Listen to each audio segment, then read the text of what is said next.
Bum bum bum bum bum bum bum bum. Tomatoes? Hello, welcome to the video for what is set actor relative transform. Let's look at our example, and our example is going to fail, and I'll explain why in a second. But there's our drawer, and our drawer has this little cube that rotates. Now, technically, that filing cabinet, the drawer itself should have worked properly, but because we're using the relative transform node, it's going to have some problems. And let me show you that. The relative transform node is pretty simple. It takes in a target. That target needs to be an actor, and it takes in a relative transform. Now keep in mind a transform consists of, if we split this, a vector location, a rotator rotation, and a vector scale. And of course each of these can be split if needed. In this case I'm going to go and recombine these, and I'm using a make transform node so we don't have to break our original node. Now we can set these to whatever we want. So for example, if I wanted to drive my drawer's location so it goes in and out, I could do something like this. And I could go and run this, and we'll watch the drawer basically, well, the whole thing's going to move.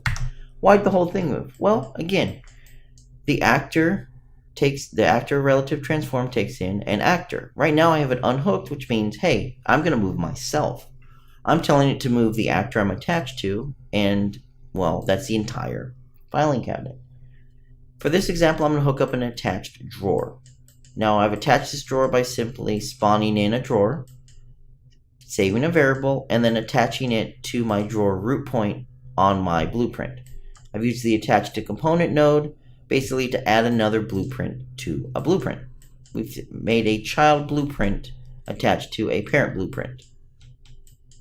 So in this case, when I run this, well, it's going to move, but, well, we're going to have an issue. First of all, we moved in the Z, and it went back to big. You need to keep that in mind when you're using a transform node. It's going to have your location, rotation, and your scale. In this case, when I created the original object, I changed the scale of it. And because the actor itself contains its own scale on the root, when I'm now setting the transform relative to the parent, I'm resetting its scale. So I would need to do something like 0.9, 0.9, 0.2. I need to make sure this was on the X, X for the location, like that. And then we'll go and run it again. And, well, now we're going to get something different. This is going from 90 to 10. If we go to our cabinet, and we look at it, well, the cabinet's location in the world is 305, negative 150, 20. But because we are setting it relative to the parent, when we attach our parent, let me go ahead and, let's see, this is the, what is this one? This is the set actor relative transform node. Oh, actually, we can just run this and pause it. Here we go. Let's look at our filing cabinet and look at our drawer. Our drawer's location is going to be 90, 0, and 0, because that's what I spawned it in at. So now when we resume it, you can see it going down there. Let's play and pause. You can actually see it moving. By default, it comes in at 0, but what's happening is I'm setting it in our setter node here to 90. Let me pull up the node, because this is running too quickly, unfortunately. This is the set relative transform. There we go. Let me go ahead and disconnect this. Let's run this again. So there's our file cabinet. Here's its personal location in the world. And here's our drawer, and here's its personal location relative to the parent. 0, 0, 0. So if I wanted to move this cabinet, I have to actually move from 0 to a negative number. Not from where it may be relative to its parent, not offsetting for its parent's setting. So you need to keep that in mind. So this would be more like 0 to negative 70. I want to move it back 70. We'll hook this back up.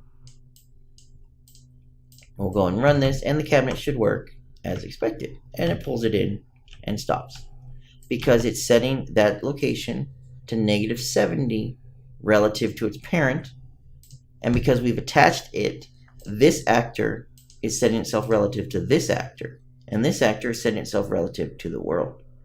So that's something to keep in mind.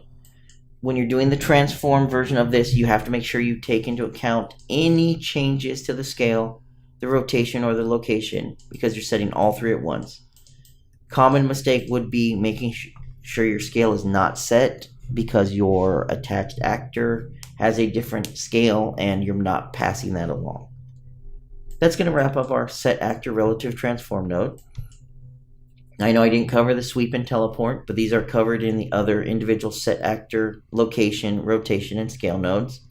Basically prevents you from moving if you have collision turned on or it does an overlap event, and prevents funky physics interactions if you have teleport turned on. The output is a hit result, and it returns back the normal values from hit result. So that's it. Make sure you put in a target. That target is an actor. It is not a sync component. There is a different node for that. So it's going to have an actor attached. And if you have just the root itself or self, it's going to be relative to the world because the world is its parent.